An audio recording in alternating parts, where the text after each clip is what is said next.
दोस्तों, इस फिल्म का नाम है सेरेनिटी, जो साल 2019 में रिलीज हुई थी। इसकी कहानी में एक रहस्यमयी द्वीप होता है जहां पर डिल नाम का एक आदमी फंसा हुआ है। वो ये जानने की कोशिश करता है कि वह इस द्वीप पर आया कैसे और कब, क्योंकि यहाँ से बाहर जाने का कोई रास्ता नहीं था। समझने के लिए अंत तक जरूर देखें। फिल्म की कहानी शुरू होती है तो हम देखते हैं डिल को, जो इस कहानी का मुख्य किरदार है। डिल के पास एक बोट है और उसे मछली पकड़ने का बहुत शौक है। डिल प्लाईमाउथ नामक एक द्वीप पर रहता है। पैसा कमाने के लिए अक्सर वह कुछ टूरिस्ट को मछली पकड़ने के लिए लेकर जाता। डिल उनके लिए रॉड सेट करता और टूरिस्ट खुद मछली पकड़ते, जिससे उन्हें बहुत खुशी होती थी। इसके बदले में डिल को कुछ पैसे मिलते थे। आज भी डिल और उसका साथी दो टूरिस्ट के साथ हैं जिन्होंने मछली पकड़ने के लिए पैसे दिए थे। लेकिन आज कुछ अलग होता है। जब मछली पास आई तो डिल अपने क्लाइंट को रॉड देने से इनकार कर देता है। असल में डिल काफ़ी समय से एक खास मछली को पकड़ने में लगा था और आज शायद वो मछली उसके हाथ आ जाती। रॉड न देने पर वो टूरिस्ट गुस्सा हो जाते हैं, मगर डिल उन्हें चाकू दिखाकर चुप कर देता है। बदकिस्मती से इतनी कोशिशों के बावजूद वो टूना मछली उसके हाथ नहीं आती। अब उन्हें इन टूरिस्ट को पैसे भी वापस देने थे। हालांकि डिल के लिए ये कोई बड़ी बात नहीं थी, लेकिन ड्यूक बहुत निराश था क्योंकि उसे अपनी पोती की यूनिवर्सिटी की फ़ीस भरनी थी। डिल उससे वादा करता है कि वह उसे पैसे दे देगा। इसके बाद वह अपनी दोस्त डायना से मिलने गया। डायना उसे कुछ पैसे देती है जब वह उसके साथ समय बिताता है। डिल उससे उसके बेटे के बारे में पूछता है। उसे भी बोट्स और फिशिंग का बहुत शौक था।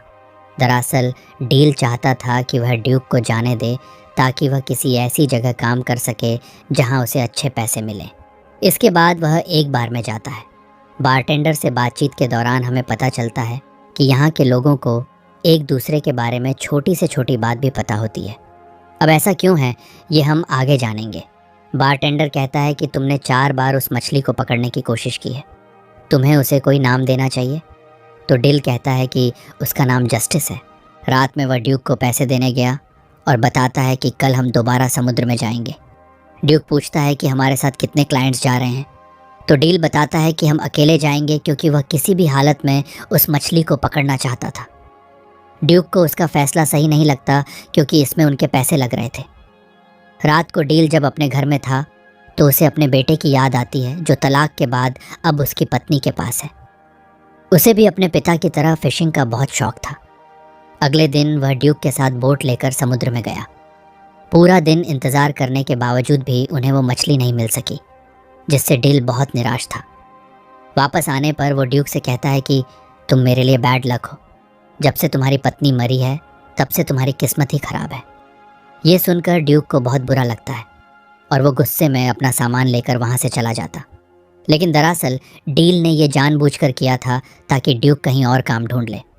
रात में बार आने पर बारटेंडर उसे समझाता है कि वो उस मछली को पकड़ने की जिद छोड़ दे, लेकिन डिल उसकी बात नहीं सुनता। तभी उससे मिलने वहाँ कैरेन आती है, जो दरअसल डिल की एक्स वाइफ है। डिल जानता था कि वो यहाँ किसी मकसद से आई है। अपनी बोट पर ले जाने के बाद वो उससे पूछता है, तुम्हें मुझसे क्या चाहिए। उनकी बातों से हमें पता चलता है कि डिल पहले आर्मी में था, किसी कारण उसने वो नौकरी छोड़ दी। कैरेन कहती है कि तुम ठीक थे और मैं गलत। दरअसल डील से तलाक लेने के बाद कैरेन ने फ्रैंक से शादी कर ली थी। फ्रैंक एक अमीर इंसान था, मगर अच्छा इंसान नहीं था। वो कैरेन को मारता और हमेशा उस पर नज़र रखता। उसका पागलपन और भी बढ़ गया है। डिल उससे अपने बेटे पैट्रिक के बारे में पूछता है तो कैरेन रोने लगती है। वो कहती है कि पैट्रिक हमेशा सहमा हुआ अपने कमरे में रहता है। उसे यह सब सुनना न पड़े इसलिए वो पूरा दिन कंप्यूटर पर गेम्स खेलता है। उसके टीचर्स का कहना है कि वह बहुत होशियार है, लेकिन अब वह बहुत चुप चुप रहता है। डिल कहता है कि तुम उससे तलाक ले लो, तो कैरेन कहती है मैं ऐसा नहीं कर सकती, वो मुझे मार देगा, और इसीलिए वो यहाँ आई थी। दरअसल वह चाहती थी कि वो और डिल मिलकर फ्रैंक को मार दें। वो उसे मछली पकड़ने के बहाने बोट पर लाएगी और इस काम के लिए वह उसे $10 मिलियन देने के लिए भी तैयार थी। लेकिन डिल इस पर मना कर देता है क्योंकि वह किसी को मारना नहीं चाहता था। कैरेन के जाने के बाद एक सूट पहने आदमी डिल को ढूंढते हुए आता है। दरअसल वो कई दिनों से डिल पर नज़र रख रहा था, मगर वो डिल से मिल नहीं पाता। अगली सुबह जब डिल समुद्र में नहाने गया तो उसे अपने बेटे की आवाज़ सुनाई दी और एक पल के लिए उसे उसका चेहरा भी दिखाई दिया। इस बीच हमें फ्रैंक और कैरन के चिल्लाने की आवाज़ें सुनाई देती हैं। हम पैट्रिक को देखते हैं जो अपने कमरे में था, यानी इन बाप बेटे के बीच कुछ तो कनेक्शन है। खैर, उधर कैरन का पति फ्रैंक होटल पहुंच गया था जहां कैरन रुकी थी। उसे देखकर कैरन घबरा जाती है क्योंकि वो 2 दिन बाद आने वाला था। आते ही वो कैरन को टॉर्चर करता है। अगले दिन डिल एक लोकल शॉप से फिशिंग का सामान लेने गया। तब वहाँ काम करने वाली औरत उसे बताती है कि लोग फ्रैंक को लेकर चर्चा कर रहे हैं कि वो 1 घंटे तक अपनी पत्नी को बेल्ट से मारता रहा और कैरन के मुंह से आवाज़ तक नहीं निकली। डिल इस बारे में बात किए बिना वहाँ से चला गया। बोट के पास आने पर उसने देखा कि फ्रैंक कैरन के साथ उसका इंतज़ार कर रहा था। फ्रैंक कहता है, मेरी पत्नी ने बताया कि तुम हमें फ़िशिंग पर नहीं ले जाओगे। डिल कहता है, मैंने कुछ नियमों का उल्लंघन किया है, इसलिए मैं किसी को अकेले बोट पर नहीं ले जा सकता। फ्रैंक कहता है, इस छोटे से आइलैंड पर कानून पैसों के आगे हार जाता है, तो तुम इस बात की फ़िक्र मत करो। लेकिन डिल फिर भी इसके लिए नहीं मानता। तब फ्रैंक कहता है, हर आदमी की कोई कीमत होती है। मैं कल यहाँ आऊँगा और तुम मुझे फ़िशिंग पर ले जाओगे। इसके बाद वह वहाँ से जाने लगता है। इस बीच वही अनजान आदमी डील को ढूंढते हुए उसके पास आता है, लेकिन इस बार भी डील उसकी बात सुने बिना वहाँ से निकल जाता है। वो आदमी अपनी घड़ी देखकर कहता है, मैं 20 सेकंड लेट हो गया, कुछ तो गड़बड़ है।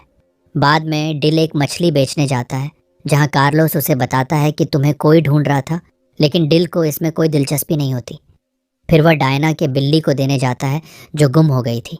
डायना कहती है, मैंने सुना कि कैरन ने तुमसे मदद मांगी थी। तुम एक अच्छे इंसान हो, मुझे लगता है कि तुम्हें उसकी मदद करनी चाहिए। वहाँ से निकलने के बाद ड्यूक उससे मिलने आया। वह कहता है, फ्रैंक तुम्हें सिर्फ एक टूर के लिए $10,000 देने वाला है। मुझे अपनी पोती की फ़ीस देनी है, तुम्हें उसकी ऑफ़र मान लेनी चाहिए। डिल कहता है, मैं तुम्हारी बात क्यों मानूं? तो ड्यूक कहता है, मैं जानता हूँ तुम ये सब क्यों कर रहे थे, लेकिन मुझे तुम्हारी रहम की ज़रूरत नहीं, मुझे तुम्हारी मदद चाहिए। अब ड्यूक की मदद करने के लिए डिल मान जाता है। बाद में कैरन फिर से डिल से मिलने आती है। डिल कहता है, मैं उसे सिर्फ फ़िशिंग पर ले जाऊंगा, मैं उसे मारने वाला नहीं हूँ। तो कैरन कहती है, वो मुझे और पैट्रिक को मार देगा। मैं जानती हूँ कि तुम उससे बात करते हो, वो अपने कंप्यूटर से तुम्हें सुन सकता है। तुम दोनों एक दूसरे से जुड़े हुए हो। डिल उसकी बात का कोई जवाब नहीं देता। खैर, बाद में जब वह और ड्यूक समुद्र में होते हैं तो डिल अपने दिल की बात कह देता है कि उसे यहाँ कुछ गड़बड़ लग रही है।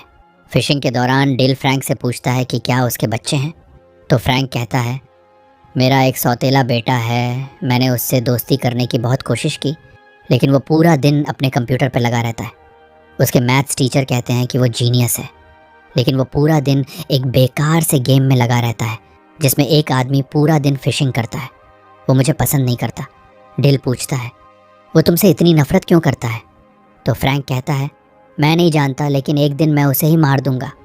ये सुनकर डिल को गुस्सा आ जाता है, लेकिन इससे पहले कि वो कुछ करता, उनके हुक में एक बहुत बड़ी शार्क फंस जाती है और वो लोग उसे पकड़ने में लग गए। खैर, वापस आने के बाद डिल कहता है कि कल हम दोबारा से जाएंगे। कैरन को मौका मिल जाता है बात करने का, इसलिए वो डिल को फिर से ऑफ़र करती है कि वह फ्रैंक को मार दे। कैरन कहती है कि पैट्रिक भी यही चाहता है। ये सुनकर डिल सोच में पड़ जाता है। ड्यूक ने भी उनकी बातें सुन ली थीं। वह डील से पूछता है, क्या तुम उन लोगों को जानते हो? तो डील कहता है, वो मेरी एक्स वाइफ है। आर्मी में नौकरी के दौरान मैं एक जंग पर गया था। वहाँ से लौटने के बाद मुझे पता चला कि वो फ्रैंक के पास जा चुकी है। ड्यूक उसे सलाह देता है कि हालात चाहे जैसे भी हों, उसे किसी को मारना नहीं चाहिए। रात को डील कैरन से मिला और अब वह इस बात के लिए राजी हुआ कि वह फ्रैंक को मारेगा। उसे बस पैसे चाहिए। वह ये सब प्यार व्यार के लिए नहीं कर रहा। जब डिल घर आया तो वही अनजान आदमी उससे मिलने आया था जिसे हमने फिल्म में कई बार देखा। खैर, वह एक डिवाइस लेकर आया था जिससे डिल उस ट्यूना मछली को पकड़ सकता है जिसे पकड़ने का सपना डिल बहुत समय से देख रहा है। और ये डिवाइस वह आदमी डील को मुफ्त में देने वाला था। उस आदमी के मुंह से निकल जाता है कि यही खेल का नियम है और मैं ही नियम हूँ। ये सुनकर डिल को अजीब लगता है और उस आदमी पर शक भी होता है। इसलिए वह उसे धमकाता है और पूछता है कि बता, तुम कौन हो? तब वह आदमी, जिसका नाम रीड है, बताता है कि असल में ये सब असली नहीं है, ये बस एक खेल है, और खेल का नियम है कि यहाँ कोई मरेगा नहीं। तुम एक कैरेक्टर हो और तुम्हें उस ट्यूना मछली को पकड़ना है। डील को उसकी बातों पर विश्वास तो नहीं होता, मगर इस जगह को लेकर उसे हमेशा शक रहता था। उसे याद ही नहीं था कि वह कब यहाँ आया और कितने समय से यहाँ है। वैसे यहाँ दर्शक ये जान जाते हैं कि ये खेल शायद उसके बेटे ने ही डिज़ाइन किया है, मगर क्यों और किस लिए? रीड का कहना था कि पिछले कुछ दिनों से गेम में गड़बड़ है, यानी जिसने ये गेम बनाया है शायद वह चाहता है कि अब तुम उस आदमी फ्रैंक को मारो। मगर मेरे नियमों के मुताबिक इस द्वीप पर किसी को भी मारना मना है, इसलिए मैं तुम्हें नियम बताने आया हूँ। और मुझे खुद भी नहीं पता कि जिसने ये गेम बनाया है वह नियम क्यों बदल रहा है। डील को उसकी बात बकवास लगती है। अगली सुबह डील ने महसूस किया कि वह अलार्म से पहले उठ नहीं पाता, जो इस बात की ओर इशारा करता है कि शायद सच में वह किसी गेम में है। हर जगह उसे बस एक ही बात सुनने को मिल रही थी, जाओ और उस मछली को पकड़ो। डिल याद करने की कोशिश करता है कि आखिर वह इस द्वीप पर आया क्यों और कब, मगर उसे अपने दिमाग में ऐसी कोई भी याद नहीं मिलती। वह अपनी गाड़ी में बैठकर काफ़ी आगे निकल जाता है और अब उसे महसूस होने लगता है कि यह सब सच नहीं है। वह खुद से बातें कर रहा था। तभी उससे मिलने डायना का बेटा सैमसन आता है। वह कहता है, आपको किसी की ज़रूरत थी, क्या मैं आपके साथ काम कर सकता हूँ? इस पर डील हंसने लगता है और कहता है, जब मैंने तुम्हें इस गेम से मांगा था तब तुम मुझे नहीं मिले, और अब यह गेम मुझे सब कुछ दे रहा है। डिल वहाँ से चला गया। अपना शक दूर करने के लिए वह स्टोर के मालिक से कुछ सवाल पूछने लगा, मगर वह हमेशा बात को बदल देता है। फिर डिल फ़ोन करके ये पता करने की कोशिश करता है कि रीड असली है या नहीं। उसे जवाब मिला कि रीड असली है। सबसे तंग आकर डिल बार में गया ताकि वह ड्रिंक कर सके, लेकिन बारटेंडर भी उसे वही बात कहता है।